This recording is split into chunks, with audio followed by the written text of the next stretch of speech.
Kalamandalam Satyabhama doctor RLV രാമകൃഷ്ണനെതിരെ നടത്തിയ ജാതി അധിക്ഷേപത്തിൽ വലിയ തരത്തിലുള്ള പ്രതിഷേധം വ്യാപകമാകുകയാണ്. ഇപ്പോൾ ഡോക്ടർ RLV രാമകൃഷ്ണൻ തൃശ്ശൂരിലെ ഞങ്ങളുടെ പ്രതിനിധി തിയോഫിനുമായി ചേരുന്നു. തിയോഫിൻ, എന്താണ് RLV രാമകൃഷ്ണന് ഇതേക്കുറിച്ച് പറയാനുള്ളത്?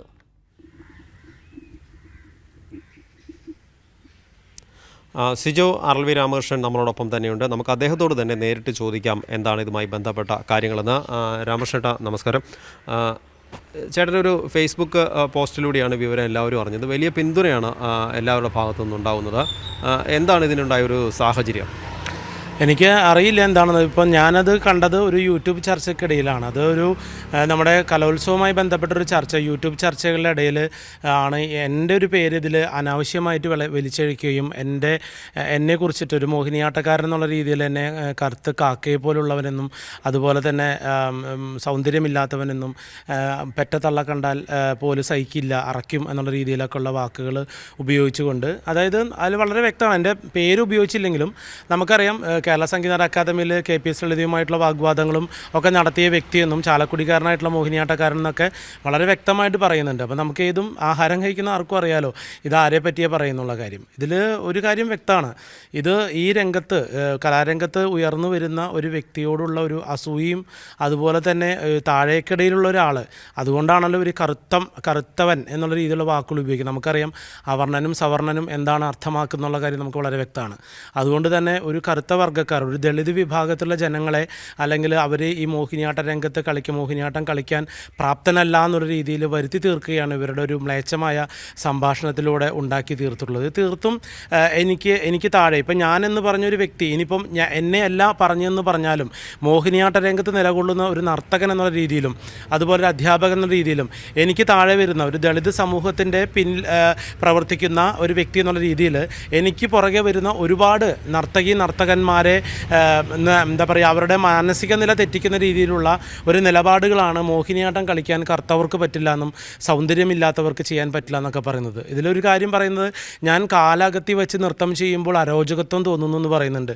ഒരു കാര്യം പറയുക, ഞാൻ കാലാകത്തി നൃത്തം ചെയ്യുന്നത് വിവസ്ത്രനായിട്ടല്ല, നൃത്തത്തിന് അതിന് വേണ്ടുന്ന ആഹാര്യം അല്ലെങ്കിൽ വസ്ത്രവിധാനം ചെയ്തുകൊണ്ടാണ് ഞാൻ നൃത്തം ചെയ്യുന്നത്. കഥകളിയിലുള്ളവരും കൂടിയാട്ടത്തിലുള്ളവരൊക്കെ കാലാകത്തി അല്ലെങ്കിൽ അരമണ്ഡലം അല്ലെങ്കിൽ കാല് വട്ടം വെച്ച് നിന്ന് നൃത്തം ചെയ്യുക എന്നുള്ളത് ഒരു വൃത്തികേടല്ല, അരോചത്വമല്ല.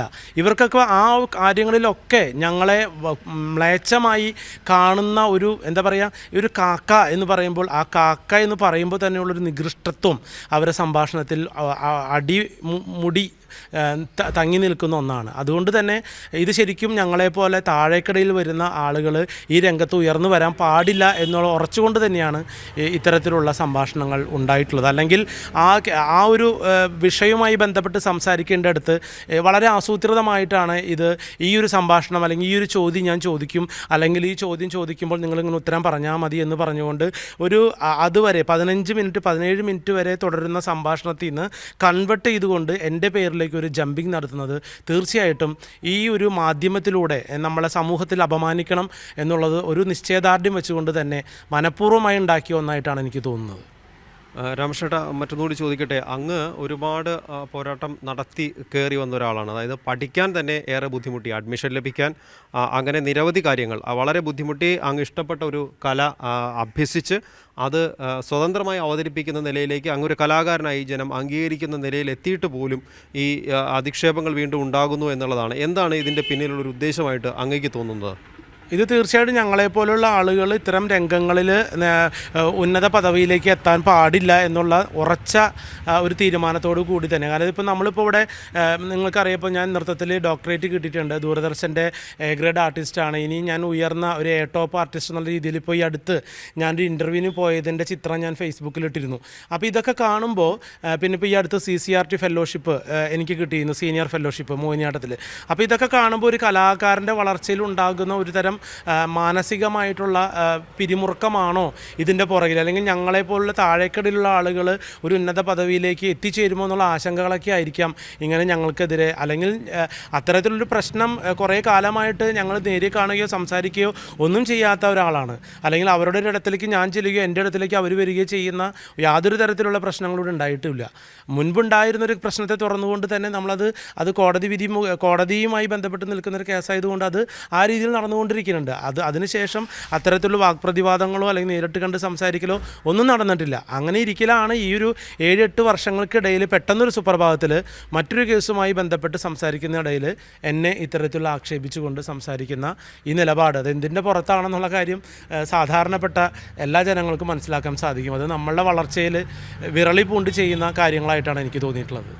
ഞാനൊന്നുകൂടി ചോദിക്കട്ടെ, അങ്ങ് നിയമപരമായി ഇതിനെ നേരിടും എന്ന് സൂചിപ്പിക്കുകയുണ്ടായി. തന്നെയുമല്ല, ഇപ്പോൾ അങ്ങയെപ്പോലെ തന്നെ ഇനിയും കാരണം അങ്ങ് ഈ പോരാടി നേടി കയറി വന്ന് ഒരു ഫൈറ്റ് നടത്തി കയറി വന്നു. ഇത് കാണുമ്പോൾ ഒരുപാട് കുട്ടികൾക്ക്, അത് നേരത്തെ അങ്ങ് സൂചിപ്പിച്ചതുപോലെ ദളിത് വിഭാഗത്തിലുള്ളവർക്കും അല്ലാത്തവർക്കും പ്രത്യേകിച്ച് ആൺകുട്ടികൾക്ക് തങ്ങൾ കലയെ സ്നേഹിക്കുമ്പോൾ പലരും ഈ തടയാറുണ്ട്. നൃത്തം പഠിക്കുന്നതിനകത്ത് ആൺകുട്ടികളെ ഒരു തടയാറുണ്ട്. പക്ഷേ അതെല്ലാം പോരാടി നേരിട്ട് വരാനായിട്ട് ഒരുപാട് കുട്ടികൾക്ക്, അതേപോലെ ഈ അധിക്ഷേപങ്ങൾ നേരിട്ട് വരാനായിട്ടുള്ള ഒരു ശക്തി ലഭിക്കാൻ കൂടി വേണ്ടിയാണോ അങ്ങ് ആ നിയമ നടപടി സ്വീകരിക്കുമെന്ന് പറഞ്ഞത്? തീർച്ചയായിട്ടും. അത് എനിക്ക് ഇപ്പം ഞാനെന്ന വ്യക്തി ഇവിടെ എത്തി നിൽക്കുന്നുണ്ട്. ഒന്നും ആയിട്ടില്ലെങ്കിൽ പോലും ഞാൻ ഫൈറ്റ് ചെയ്ത് ഇവിടെ വരെ നമ്മൾ എത്തി നിന്നു. എൻ്റെ വിദ്യാഭ്യാസങ്ങളൊക്കെ എനിക്ക് നേടി ഞാനിവിടെ എത്തിയിട്ടുണ്ട്. ഞാൻ ഒരിടത്ത് എനിക്ക് ഇരിക്കാൻ കഴിഞ്ഞിട്ടില്ല ഇതുവരെയും. അതായത് ഒരു സാമ്പത്തികമായിട്ടുള്ള അറ്റ്മോസ്ഫിയറോ അല്ലെങ്കിൽ ഒരു എന്തെങ്കിലും ജോലിയോ ഇതൊന്നും എനിക്കിവിടെ ഇല്ല. എങ്കിലും ഞാൻ കലാരംഗത്ത് എനിക്ക് കിട്ടുന്ന തുച്ഛമായ വരുമാനം കൊണ്ട് ഞാൻ സന്തോഷമായിട്ട് യാത്ര ചെയ്യുന്ന ഒരു കലാകാരനാണ്. ഒരു പക്ഷേ ഒരു സൗജന്യമായിട്ട് ഒരു നൃത്തപരിപാടി വേണമെന്ന് പറഞ്ഞാൽ ഞാൻ പോയി ചെയ്ത് കൊടുക്കാറുണ്ട്. സൗജന്യമായി ഒരു കുട്ടിയെ പഠിപ്പിക്കുമെന്ന് പറഞ്ഞാൽ ഇവിടുത്തെ ഈ സ്ഥാപനത്തിൽ തന്നെ നിരവധി കുട്ടികൾ ഇവിടെ വന്ന് പഠിച്ചു പോകുന്നുണ്ട്. അപ്പോൾ എന്നെ സംബന്ധിച്ചിടത്തോളം താഴേക്കടയിൽ നിന്നും വളർന്നു വരുന്ന ഒരുപാട് കുഞ്ഞുങ്ങൾക്ക് വേണ്ടിയിട്ട്, അതായത് നമ്മളെയൊക്കെ ഒരു ഗോഡ് ഫാദറിനെ പോലെ കാണുന്ന ഒരുപാട് ആൾക്കാരുണ്ടെന്ന് നമുക്കിപ്പോൾ കഴിഞ്ഞ ദിവസത്തെ പോസ്റ്റിലൂടെ നമുക്ക് മനസ്സിലാക്കാൻ സാധിച്ചു. അപ്പോൾ ചില ആൾക്കാർ പറയുന്നത് എനിക്ക് RLV രാമകൃഷ്ണനെ പോലെ ആകണം എന്ന് പറഞ്ഞുകൊണ്ട് വരുന്ന കുറേ പുരുഷ നർത്തകരുണ്ട്. അതുപോലെ തന്നെ താഴേക്കടയിൽ നിന്നും എന്താ പറയുക പട്ടികജാതി പട്ടികവർഗ വിഭാഗങ്ങളിൽ നിന്നും വളർന്നു വരുന്ന ആളുകളുണ്ട്. അവർക്കൊക്കെ ഈ ശാസ്ത്രീയ കലാരംഗത്ത് എന്തെങ്കിലുമൊക്കെ ആവണമെന്ന് വിചാരിക്കുമ്പോൾ ഒരു ഗോഡ് ഫാദർ എന്നുള്ള രീതിയിൽ ഈ രംഗത്ത് പ്രവർത്തിക്കുന്ന ഒരാളെന്ന രീതിയിൽ അവരൊക്കെ ചൂണ്ടിക്കാണിക്കുന്നത് എന്നെയാണ്. അപ്പോൾ അതുകൊണ്ട് തന്നെ അവർക്ക് വേണ്ടി കൂടി സമൂഹത്തിൻ്റെ ഭാഗമാകണം ഞാനെന്ന വ്യക്തിക്കപ്പുറം അവർക്ക് വേണ്ടി സപ്പോർട്ട് ചെയ്തുകൊണ്ട് ഇത് ഉച്ചസ്ഥായിലെത്തിക്കും ഈ ഒരു പ്രശ്നത്തെ. കാരണം ഇനി മേലിൽ നാളെ ഒരാൾ കേരളത്തിൻ്റെ കലാസാംസ്കാരിക രംഗങ്ങളിൽ ഇടം നേടിയൊരു, നമുക്കറിയാം സംഗീത നാടക അക്കാദമിയിലുണ്ടായ ഒരു വിഷയം, അതിനെതിരെ പ്രതികരിച്ചുകൊണ്ട് തന്നെയാണ് നമ്മൾ ആ ഒരു കാര്യം നേടിയെടുക്കാൻ നമുക്ക് സാധിച്ചത്. അതുപോലെ ഇനി ഒരാളും ഇത്തരം വിഭാഗത്തിൽപ്പെട്ട ഒരു കറുത്ത വർഗ്ഗക്കാരോട് യാതൊരു തരത്തിലുള്ള രീതിയിലുള്ള ഒരു വിവേചനം ഇവിടെ ചെയ്യാൻ പാടില്ല എന്നുള്ളതാണ് ഈ ഒരു പ്രശ്നത്തോടു കൂടി കൂടുതൽ ഉയരത്തിലേക്ക് എത്തിക്കുന്നത്. അതിനുവേണ്ടി എൻ്റെ സമൂഹത്തിൽപ്പെട്ട എൻ്റെ താഴേക്കടയിൽ വളർന്നു വരുന്ന കുഞ്ഞുങ്ങൾക്ക് വേണ്ടി ഞാൻ ഇത് സമൂഹത്തിൽ വളരെ പ്രതിഷേധം തീർത്തുകൊണ്ട് തന്നെ ഞാൻ ഇവിടെ ഉറച്ച നിലപാടോടുകൂടി തന്നെ സമൂഹത്തിൽ നിലകൊള്ളുമെന്ന് തന്നെയാണ് എനിക്ക് പറയാനുള്ളത്. ഒരു ചോദ്യം കൂടി, അങ്ങ് ആദ്യം ആ ഫേസ്ബുക്ക് കുറിപ്പിൽ പേര് പറഞ്ഞിരുന്നില്ല ആരാണ് അധിക്ഷേപം നടത്തിയത് എന്ന്. പക്ഷേ പിന്നീട് അങ്ങേക്ക് ആ പേര് പറയേണ്ടി വന്നതാണ്. എന്ന് കലാമണ്ഡലം സത്യഭാമ എന്ന പേര് എടുത്ത് പറഞ്ഞിട്ട് പോലും ഇത് തിരുത്താൻ അവർ തയ്യാറായില്ലല്ലോ.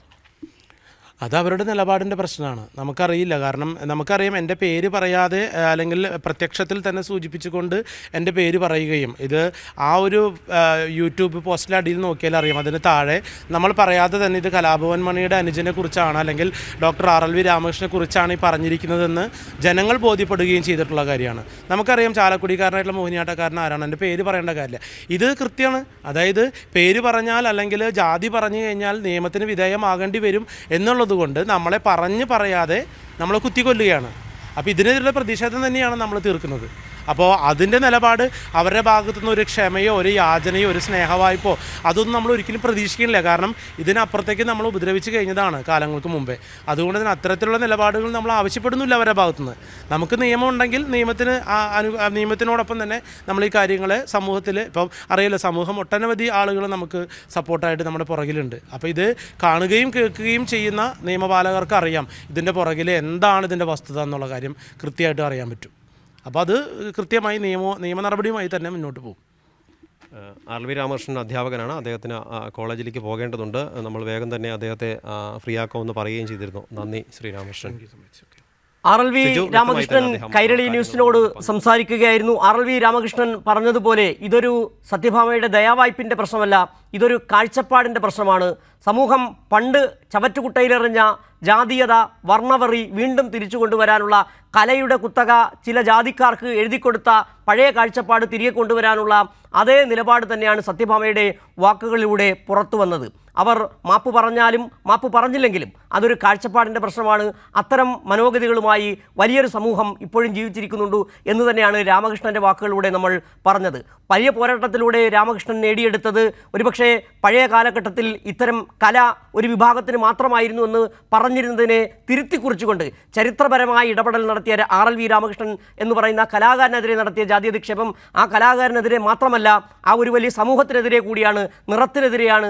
ആ ജാതി എന്ന് പറയുന്നത് വലിയൊരു യാഥാർത്ഥ്യമാക്കി കൊണ്ടു നടക്കുന്നു എന്നാണ്, കലയുടെ രംഗത്തും അത്തരത്തിലുള്ള അവഗണനകൾ നേരിടുന്നു എന്നാണ് RLV രാമകൃഷ്ണൻ്റെ വാക്കുകളിലൂടെ നമുക്ക് മനസ്സിലാക്കുകയും ചെയ്യുന്നത്. ഇപ്പോൾ തിയോഫിൻ ഒരിക്കൽ കൂടി ചേരുകയാണ്. തിയോഫിൻ, RLV രാമകൃഷ്ണൻ വളരെ ഇപ്പോൾ സത്യഭാമയുടെ പ്രതികരണം നമുക്ക് ലഭിച്ചിട്ടുണ്ട്. ഡോക്ടർ RLV രാമകൃഷ്ണനെതിരെ ജാതി അധിക്ഷേപവുമായി നർത്തകി കലാമണ്ഡലം സത്യഭാമ ഒരു യൂട്യൂബ് ചാനൽ നൽകിയ അഭിമുഖത്തിലാണ് RLV രാമകൃഷ്ണന്റെ നിറത്തെക്കുറിച്ച് അധിക്ഷേപം നടത്തിയത്. മോഹിനി ആയിരിക്കണം എപ്പോഴും മോഹിനിയാട്ടം കളിക്കുന്ന ആൾക്കാർ.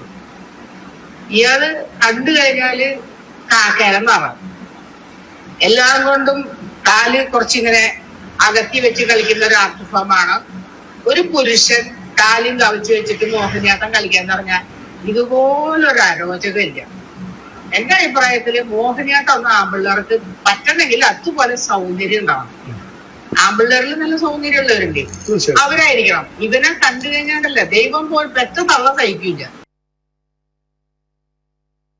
RLV രാമകൃഷ്ണനെതിരെ കലാമണ്ഡലം സത്യഭാമ നടത്തിയ ജാതി അധിക്ഷേപം, ആ വാക്കുകളാണ് കേട്ടത്. ഒരു യൂട്യൂബ് ചാനലിൽ നൽകിയ അഭിമുഖത്തിലായിരുന്നു സത്യഭാമയുടെ ഈ ജാതി അധിക്ഷേപം. ഇതിനെതിരെ വലിയ തരത്തിലുള്ള പ്രതിഷേധമാണ് സമൂഹത്തിൻ്റെ വിവിധ കോണുകളിൽ നിന്ന് ഉയരുന്നത്. നിയമ നടപടിയുമായി തന്നെ മുന്നോട്ട് പോകും. അത് തനിക്ക് വേണ്ടി മാത്രമല്ല, തനിക്ക് പിന്നാലെ വരുന്നവരും താൻ ഉൾപ്പെടുന്ന സമൂഹത്തിലെ കലാകാരന്മാർക്കും വേണ്ടിയാണ് ആ ഒരു നിയമ വഴി തിരഞ്ഞെടുക്കുന്നതെന്നുമാണ് RLV രാമകൃഷ്ണൻ അല്പം മുമ്പ് കൈരളി ന്യൂസിനോട് പറഞ്ഞത്.